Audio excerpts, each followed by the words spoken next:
അല്ല ഇപ്പോഴത്തെ പ്രശ്നം എന്താ? പാലക്കാട് കോൺഗ്രസ് നേടുന്ന ഒരു രാഷ്ട്രീയ വിജയത്തെ വർഗീയ വിജയമായി ചിത്രീകരിക്കൽ അങ്ങേയറ്റത്തെ വോട്ടർമാരെ അവഹേളിക്കലല്ലേ, ജനാധിപത്യ വിരുദ്ധമല്ലേ, നെറികേടല്ലേ? ഇതിനെക്കുറിച്ച് രണ്ടു വാക്ക് പറ. ഇതിനെക്കുറിച്ചാ തെരഞ്ഞെടുപ്പ് അനന്തരം കേരളത്തിന് പരിചിതമല്ലാത്ത ചില പുതിയ കാഴ്ചകൾ നമ്മൾ കാണുകയല്ലേ. നീ എന്തോന്ന് കണ്ടത്? എന്തോന്ന് കണ്ടത്? ആ UDFന്റെ വിജയാനന്തരമുള്ള പാലക്കാട് നഗരഹൃദയത്തിൽ ഗവൺമെന്റ് വിക്ടോറിയ കോളേജിന് മുമ്പിലത്തെ ആദ്യത്തെ ആഹ്ലാദ പ്രകടനം ആരുടേതാണ്? യൂത്ത് ലീഗിന്റെ ആയിരുന്നോ, മുസ്ലിം ലീഗിന്റെ ആയിരുന്നോ, അല്ലെങ്കിൽ കോൺഗ്രസിന്റെയോ കോൺഗ്രസിന്റെ മറ്റ് അനുഭാവ സംഘടനകളുടെ ആരുടെയെങ്കിലും ആയിരുന്നോ? ഇവൻ ഒരുത്തനാണ് ഇതിനൊക്കെ കാരണം. SDPIയുടെ ചെറുപ്പക്കാർ വന്നിട്ടാണ് അക്രോശ സമാനമായ മുദ്രാവാക്യം മുഴക്കിയിട്ടാണ് ഗവൺമെന്റ് വിക്ടോറിയ കോളേജിന് മുമ്പിലൂടെ പ്രകടനമായി പോകുന്നത്. ഒറ്റയ്ക്ക് നിൽക്കാൻ കേൾപ്പില്ലെന്നുറപ്പായപ്പോ ചില വരുത്തന്മാരുടെ കൂട്ടുപിടിച്ച് ഇവിടുത്തെ പാവപ്പെട്ട നാട്ടുകാരുടെ വയറ്റത്തടിക്കാൻ നോക്കിയ ഈ പാപ്പി വെറുതെ ഇരിക്കത്തില്ല. CPIMന്റെ ജില്ലാ കമ്മിറ്റി ഓഫീസിന് മുമ്പാകെ അക്രമ സ്വഭാവത്തോടുകൂടെ അവർ വന്ന് ആഹ്ലാദം പ്രകടിപ്പിക്കുന്നു, പടക്കം പൊട്ടിക്കുന്നു. ഇപ്പൊ തന്നെ കണ്ടില്ലേ ദാസപ്പനെ പോലുള്ള ആളുകളുമായിട്ട് ആ കൂട്ടുകെട്ട്, കള്ളുകൂടിയും തെമ്മാടിത്തരവും വേറെ. തെരഞ്ഞെടുപ്പിന്റെ നൂറുകണക്കിന് വരുന്ന ഘട്ടങ്ങളിൽ ആദ്യമധ്യാന്തം കേരളത്തിലെ പ്രതിപക്ഷ നേതാവിനോടും പാലക്കാട് നിയുക്ത MLA-യോടും ഒക്കെ നമ്മൾ മാറി മാറി ചോദിച്ചു. എത്ര നേരമാണ് ചോദിക്കുന്നു, എന്തെങ്കിലും ഒന്ന് പറയണ. മതത്തെ ഉപയോഗിച്ച് തീവ്രവാദ പ്രവർത്തനം നടത്തി രാഷ്ട്രീയത്തിൽ ഇടപെടുന്ന ഈ മതതീവ്രവാദ സംഘത്തിൽപ്പെട്ട SDPI മുതൽ RSS വരെയുള്ളവന്റെ ഒറ്റ ഒരുത്തന്റെയും പിന്തുണയും വോട്ടും വേണ്ട എന്ന് പറഞ്ഞുകൊണ്ടാവണ്ടേ മതനിരപേക്ഷ രാഷ്ട്രീയത്തിൽ നമ്മൾ ഇടപെടാനും പ്രവർത്തനം നടത്താനും? പതിവ് പോലെ എന്റെ പെർഫോമൻസ് ഗംഭീരമായിട്ടുണ്ട്. ജയിക്ക് ഒരുപാട് ഭൂതകാലത്തൊന്നുമല്ല. ഇപ്പം P. മുജീബുർ റഹ്മാൻ CPM-നെ വെല്ലുവിളിച്ച് നിങ്ങൾക്ക് ജമാഅത്തിന് ബന്ധമില്ല ചോദിക്കാൻ പറ്റുന്നത് എന്തുകൊണ്ടാണ്? താനെന്താണ് മോനെ വെച്ച് സംസാരിക്കണത്? എന്താണെന്ന് വെച്ചാൽ തെളിച്ചു പറ. നരേന്ദ്രമോദി അവിടെ എവിടെയാണ് കേന്ദ്രത്തിൽ അധികാരത്തിലേക്ക് എത്തുന്ന സമയം വരെ നിങ്ങൾക്ക് ദീർഘകാലങ്ങളിൽ വോട്ട് നൽകിയവരാണ്, നിങ്ങൾ അവരെ പുകഴ്ത്തിയവരാണ്, നിങ്ങൾ അവരുടെ അമീറുമായി കൂടിക്കാഴ്ച നടത്തിയവരാണ്, നിങ്ങൾ അവരുടെ വോട്ട് വാങ്ങുകയും നിങ്ങൾ അവരെ വാഴ്ത്തി നിങ്ങളുടെ പാർട്ടി മുഖപത്രത്തിൽ ലേഖനം എഴുതിയ പാർട്ടിയാണ്.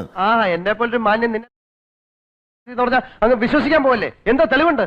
എന്നിട്ട് നിങ്ങൾക്ക് പിന്തുണ തരുമ്പോൾ ഇവരൊക്കെ നല്ല കുട്ടികൾ, നിങ്ങൾക്ക് പിന്തുണ ഇല്ലെങ്കിൽ അവർ ആഗോള ഭീകരവാദികൾ. ഇത് ഇരട്ടത്താപ്പല്ലേ? എന്താണ് അതിന്റെ അർത്ഥം? എന്തർത്ഥം? അബദ്ധം ആർക്കും പറ്റും. നിന്റെ അറിവിൽ അങ്ങനെ വല്ല അബദ്ധവും നിനക്ക് പറ്റിയോ കണ്ണപ്പാ? CPI മുതൽ RSS വരെയുള്ള തീവ്രവാദികളുടെ പിന്തുണ കൊണ്ട് ഒരു പഞ്ചായത്തിലും ഒരു പാർലമെന്റിലും ഞങ്ങൾക്ക് ജയിക്കേണ്ട എന്ന് നട്ടല് നിവർത്തി പിടിച്ച്, അല്ലാതെ മതതീവ്രവാദിയെ കാണുമ്പോൾ നട്ടല് ഊരി പാർട്ടി ഓഫീസിൽ വെച്ചിട്ട് നിൽക്കുന്ന UDF-കാരോടും കോൺഗ്രസ്സുകാരോടും മതനിരപേക്ഷ രാഷ്ട്രീയത്തെ സംബന്ധിച്ച് ചോദിക്കുമ്പോൾ തിരിച്ചു പറയുന്നതാണ് നിങ്ങൾക്ക് പണ്ട് എപ്പോഴോ. അപ്പോ പണ്ട് അമേരിക്കയിൽ എന്താണ് സംഭവിച്ചത്? ഈ നായിന്റെ മോനെ ഇനി ഞാൻ കൊന്നുകളയും. നീ എന്ത് പറഞ്ഞാലും എന്തിനാണ് അമേരിക്ക പോകുന്നത്? 1996 നിങ്ങൾക്കൊരു പിന്തുണ ഉണ്ടായിരുന്നില്ലേ? 2011 പുറകിൽ വെൽഫെയർ പാർട്ടി നിങ്ങളെ പിന്തുണച്ചിരുന്നില്ലേ? എന്താണ് ഇതിനെ സംബന്ധിച്ചുള്ള യാഥാർത്ഥ്യമായ അനുഭവം? എന്താ സംഭവിച്ചെന്ന് ഞാൻ തന്നെ പറയാം. ഈ ജമാഅത്തെ ഇസ്ലാമി സംഘം ഇടതുപക്ഷത്തോട് അടിയന്തരാവസ്ഥാനന്തര കാലയളവിൽ ഇന്ത്യയിൽ ഉയർന്നു വന്നിട്ടുള്ള പശ്ചാത്തലത്തിന്റെ ഭാഗമായിട്ട് ഇടതുപക്ഷത്തിന് പിന്തുണ പ്രഖ്യാപിച്ചിട്ടുണ്ടായിരിക്കാം, ഇല്ലായിരിക്കാം.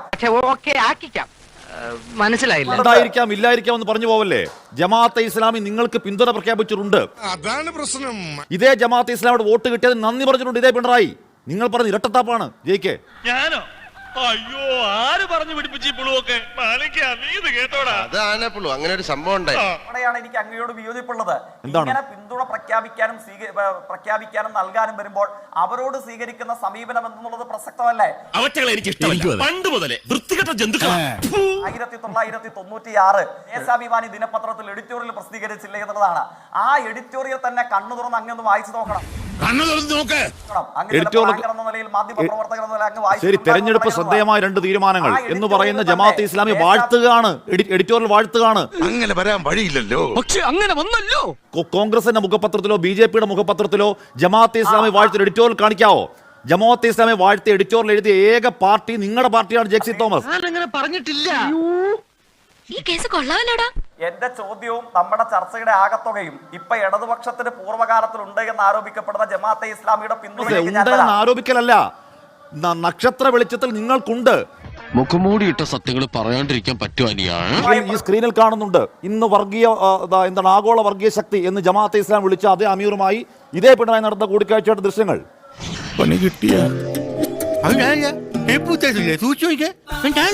ശരിയാടാ, മായാവിയുടെ ആശാൻ തന്നെ. ഇനി എനിക്ക് മറുപടി പറയാൻ അവസരം നൽകുമോ, അതോ അങ്ങയുടെ തന്നെ ഗിരിപ്രഭാഷണം തുടർന്ന് ഞാൻ ഇത് കേൾക്കണോ? എന്താ വേണ്ടേ? അല്ല, അങ്ങയുടെ ഗിരിപ്രഭാഷണം തുടങ്ങോളൂ. വന്ന് ഇവനൊന്നും നാക്കിനൊരു ലൈസൻസ് ഇല്ലാതായ. അങ്ങയുടെ ചോദ്യത്തിനും സന്ദേഹത്തിനും എനിക്ക് എന്റെ മറുപടി പറയാൻ അങ്ങ് അവസരം നൽകുന്നില്ല. പറയൂ. അതുകൊണ്ടാണ് എനിക്ക് അങ്ങനെ ചോദിക്കേണ്ടതായി വന്നത്. ചോദിക്കാൻ പാടുണ്ടോ? എന്ത് കൊടുത്തിട്ടാണ് നിങ്ങൾ അങ്ങ് സ്റ്റേറ്റ്മെന്റ് നടത്തിയ ആ എഡിറ്റോറിയൽ പൂർണ്ണമായും അങ്ങ് വായിച്ചിട്ടുണ്ടോ? ആ എഡിറ്റോറിയലിന്റെ 4ാമത്തെ പാരഗ്രാഫിന്റെ തുടക്കവാചകം എന്താണെന്ന് ഞാൻ വായിച്ചു കേൾപ്പിക്കാം. നീ ഏതായാലും പറയ്, ബാക്കിയോട് പറയ്. അങ്ങയുടെ സ്ക്രീനിൽ സൗകര്യം ഉണ്ടെങ്കിൽ അങ്ങ് കാണിച്ചാൽ മതി, ഇല്ലെങ്കിൽ ഞാൻ വായിച്ചു കേൾപ്പിക്കാം. അവിടെ അങ്ങ് പറഞ്ഞ വാഴ്ത്തിപ്പാടലിന്റെ ഇടതുപക്ഷ ടോൺ പ്രേക്ഷകരൊന്ന് കേട്ടുകൊള്ളണം എങ്ങനെയാണെന്ന് കേട്ടോ. നോക്കിക്കോ, ഇന്ന് ഞാൻ ഇവനെ കൊല്ലും. ലോകത്തെവിടെയും ഉണ്ടാകുന്ന സംഭവങ്ങളായാലും പ്രശ്നങ്ങളായാലും സ്വന്തം ഇസ്ലാമിക വീക്ഷണത്തിലൂടെ മതത്തിലൂന്നി നിന്നും മാത്രം വീക്ഷിക്കുകയും നിരീക്ഷണങ്ങൾ നടത്തുകയും ചെയ്യുന്ന സംഘടനയാണ് ജമാഅത്തെ ഇസ്ലാമി. മനസ്സിലായി. എന്റെ മുമ്പിൽ പൊട്ടംകളി കളിക്കരുത്. ഒരു നാറി എനിക്ക് വിശ്വാസമില്ല.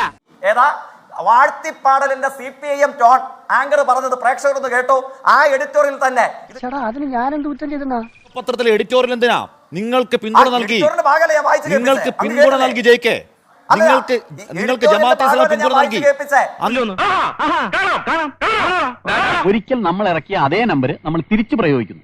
അതുപോലെ തന്നെ മുസ്ലിം വിഭാഗത്തിലുള്ള മറ്റു ചില സംഘടനകൾ, ജമാഅത്തെ ഇസ്ലാമിയെ പോലുള്ള ചില സംഘടനകൾ, PDPയെ പോലുള്ള ചിലർ ഞങ്ങളെ സഹായിക്കുന്ന നിലയാണ് ഈ തെരഞ്ഞെടുപ്പിൽ എടുത്തത്. എന്താണ് വക്കീലേത്? ചതിയല്ല ജയ, വിധിയാ. അത്തരം ആളുകളെ വല്ലാതെ പ്രലോഭനങ്ങളിൽ കൊടുക്കാനുള്ള ശ്രമം UDF നടത്തിയിരുന്നു. പക്ഷേ ഒരു ശ്രമത്തിലും അത്തരം കൂട്ടർ വീണില്ല എന്നതാണ് കാണാൻ നമുക്ക് കഴിയും. എന്റെ അമ്മ ഈ കൊല്ലത്തെ ബെസ്റ്റ് കോമഡിയാ. ഇയാൾ നമ്മുടെ പേരോട് കളയിലോട് പണി. ഭീകരശക്തികളായ ജമാഅത്തെ ഇസ്ലാമി 2006 നൽകിയ സഹായത്തെ നന്ദിപൂർവ്വം സ്മരിക്കുകയാണ് വാർത്താ സമ്മേളനത്തിൽ പിണറായി വിജയൻ. അന്നത്തെ പാർട്ടി സെക്രട്ടറി ജെക്സി തോമസ്, അന്നിവർ ഭീകരവാദികളല്ലേ? അന്നിവർ റിവൈവലിസ്റ്റുകളല്ലേ? അന്നിവർ ഖലീഫുമാരുടെ പഴയകാലം കൊണ്ടുവരാൻ ശ്രമിക്കുന്ന ഇസ്ലാമിക മതരാഷ്ട്രവാദികളല്ലേ? ഇരട്ടത്താപ്പിന് പരിധിയില്ലേ ജയിക്ക്? പറയുന്ന നിനക്കില്ലേലും കേൾക്കുന്ന എനിക്കില്ലടാ ഒരു ചളുപ്പ്. എന്താ ഇതിന് മറുപടി പറയാനുള്ളത്? ആങ്കർ ആദ്യം പറഞ്ഞു തുടങ്ങിയത് എഡിറ്റോറിയലിനെ സംബന്ധിച്ചാണ്. ഈ കേരളത്തിൽ ദേശാഭിമാനി എന്ന പാർട്ടി പത്രം ഒഴികെ ബാക്കി ആര് അവതാരം പാടിപ്പുകഴ്ത്തി എന്നാണ് എഡിറ്റോറിയലിനെ സംബന്ധിച്ച് ആങ്കർ പറഞ്ഞത്. പോയി പള്ളി പറഞ്ഞാ മതി. മത്തായിച്ചേട്ടാ, ഇത് അടവ്. അയ്യേ കഷ്ടം. എഡിറ്റോറിയൽ എന്തിനാ? എഡിറ്റോറിയൽ ശ്രദ്ധേയമായ തീരുമാനം എന്താണ്? ഇടതുപക്ഷത്തിന് പിന്തുണ നൽകാനുള്ള ജമാഅത്തെ ഇസ്ലാമിയുടെ തീരുമാനം. ഇടതുപക്ഷത്തിന് പിന്തുണ നൽകാനുള്ള ജമാഅത്തെ ഇസ്ലാമിയുടെ തീരുമാനത്തെ ശ്ലാഘിക്കലല്ലേ എഡിറ്റോറിയൽ? ശ്രദ്ധേയമായ 2 തീരുമാനങ്ങൾ.